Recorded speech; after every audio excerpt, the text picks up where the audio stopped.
February 24th. Big painting day today. I really enjoyed hearing the raging winds and rains outside the garage door while I sat in bright comfort in front of my space heater. I left the house to get very important snacks as the sun was setting. The little corner store by us has a natural mini pond in the corner of the lot, and this is the time of year for the frogs to sing, and they were out in droves. I walked down to the water edge to try and spot any of them, but I couldn't see a single frog. They were louder than the cars, but I couldn't actually see any of them. They're well protected from birds with all the dried cattails in the water, so they were probably just clustered past the point that I could see. Still, I'm probably gonna go back and try again soon. I've been doing very little thinking today.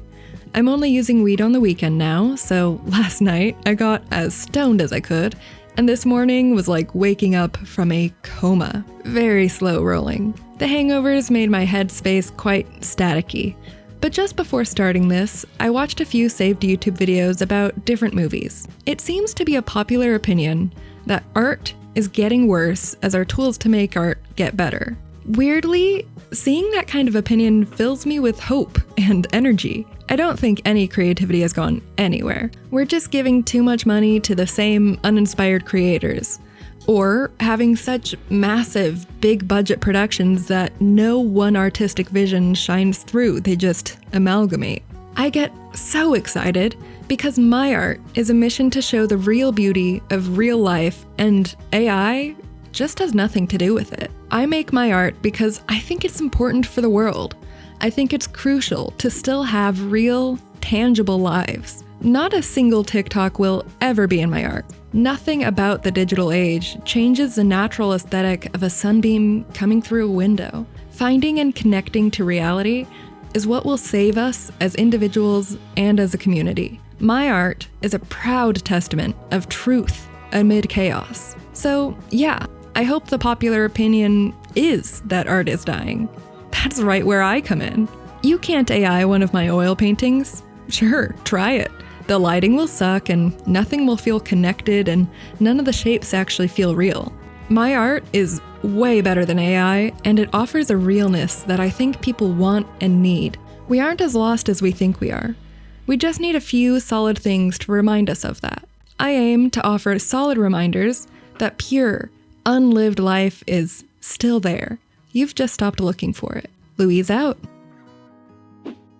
February 25th. A bit of a lonesome one today.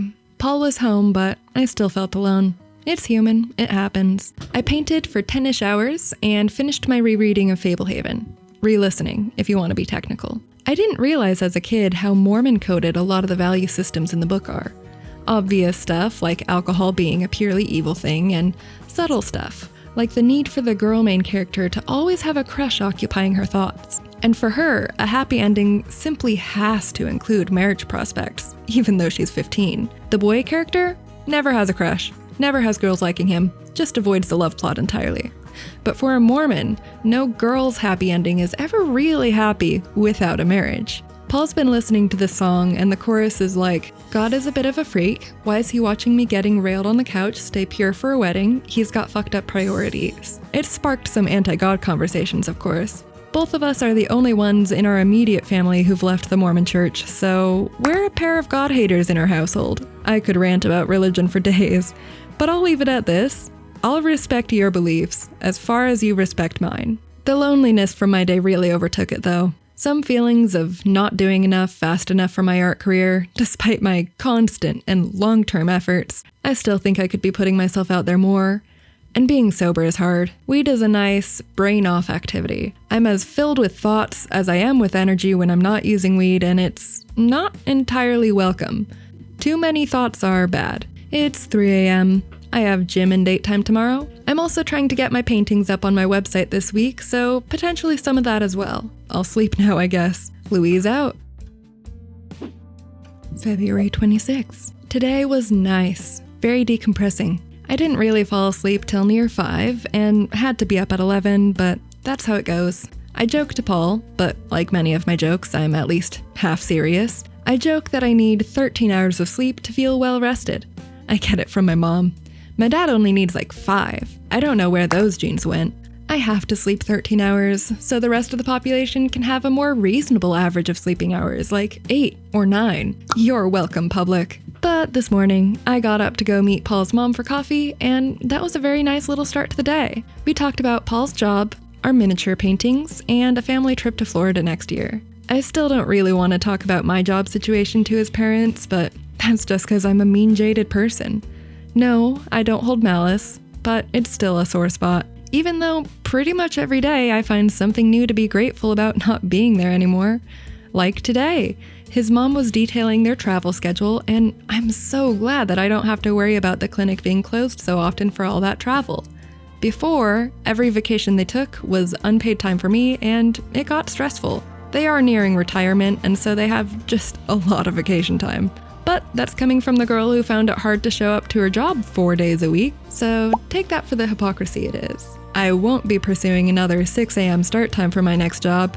That is a setup for failure for me, and failure is not fun.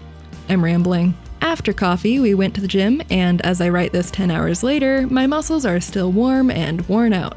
Very good workout. Need to go more than once a week to see progress though. I'm just kind of maintaining right now. After the workout, we went to a little park nearby, and it was such a beautiful day. There was water, birds, frogs, and cute little kids fishing. What more could you want?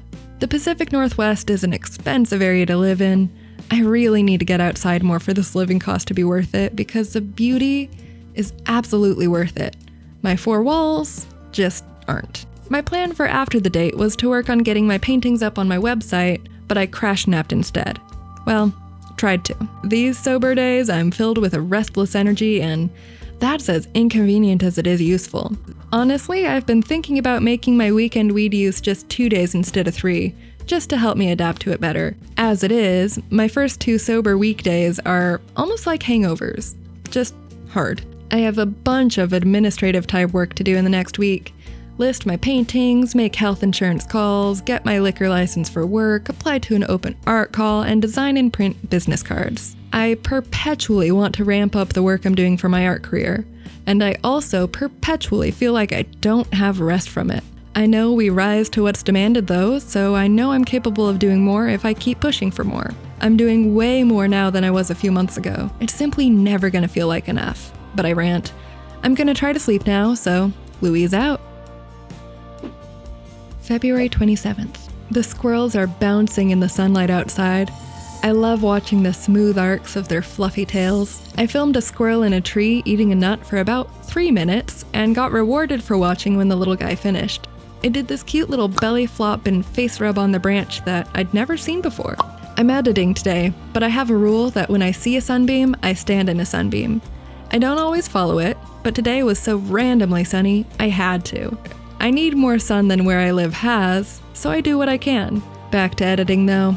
I misclicked and lost 2 hours of editing. I considered being done for the day. I thought about weed and doing anything else.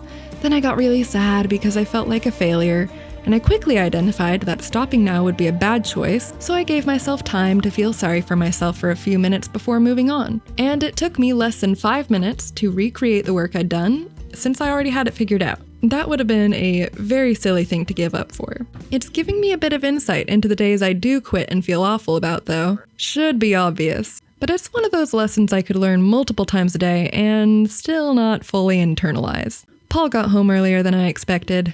I didn't get as much done as I meant to. The big sad really started settling in the last few hours. It comes on like a thunderstorm, quick and completely encompassing. Made dinner, ate dinner, sat on the couch for a while staring at nothing, then played Brotato. Hopefully I can sleep off the sad here. Louise out. February 28th. I woke up and went on Instagram today. I opened the app a few days ago to find a guy I used to follow who films underwater in the Everglades because we were talking about alligators in Florida. A post I briefly glanced at was in my head, so today I opened the app. I'm not on Instagram for a reason. I spent under 10 minutes on it looking up people I'm no longer friends with and seeing their normal lives continuing on. Did you know that people developed our brains and socializing behaviors based on finite communities? Our brains are built for really knowing about 100 people. Now we stay connected to every coworker, ex, and guy we talked to once 15 years ago in a Starbucks line. It's bad. It's especially bad for me. I threw out Instagram over a year ago. I've been on it less than 10 times since then, and every time has been a mistake. Quit social media, okay, and rant. Driving to work today, I was caught behind a car with an interesting energy the whole way. They had 2 stickers, We the People and Yee Yee. And when I first got behind them at a red light, it looked like they'd been furtively hotboxing their car for the entire duration of the light. And they certainly drove like that was the case. Got my attention. My day was filled with work for pay and work for my career. I got 3 paintings done for my job, then stayed up till 2 photographing my artwork so I can finally list paintings for sale on my website. I'm planning on making business cards to have available at my job, and I want a site that shows my paintings. It's a lot of work to list it all, but I've put it off for a year, so it's time. Tomorrow I continue the work. Louise out. March 1st. Today just passed in a speeding blaze. I spent most of it getting 1 product listed. My laptop's graphics card is so outdated, and so processing my photos through Photoshop takes an average of 20 minutes a picture just to load. So editing 4 pictures for each painting took a while. Then I figured out the blurb for each product and paid for a room generator type service to show my paintings in a styled setting. By the time I got 1 done, it was time for dinner. Paul and I met some friends at a Mexican restaurant and had a blast. I accidentally got pretty faded on 1 margarita, so I really had fun. We talked a lot about D&D and scuba diving. Paul ordered some type of food that basically came out in a huge, steaming cauldron of pepper, onions, and steak. His meat cauldron was maybe my hardest laugh of the night. When we got home, I turned straight back to work and I got 1 more painting listed before bed. Grind set, baby! I think it's ironic that working for yourself is most usually working more. Whenever I get my art career up and running, I know it will be more than 40 hours a week. I'm setting my prices way lower than they can sustainably be. Like, a multiple $1,000 painting is still a lot of money. But if I break down the hourly cost, my most expensive painting is still paying me less than minimum wage. But I really want to have affordable work. And I don't really want to paint faster. Sounds like a great way to take the enjoyment out of the process. So I'll just have to make less per hour. That's the grind set goal, right? Work all the time and also be broke? I'm sure that's it. Well, tomorrow I can work on it some more. Louise out.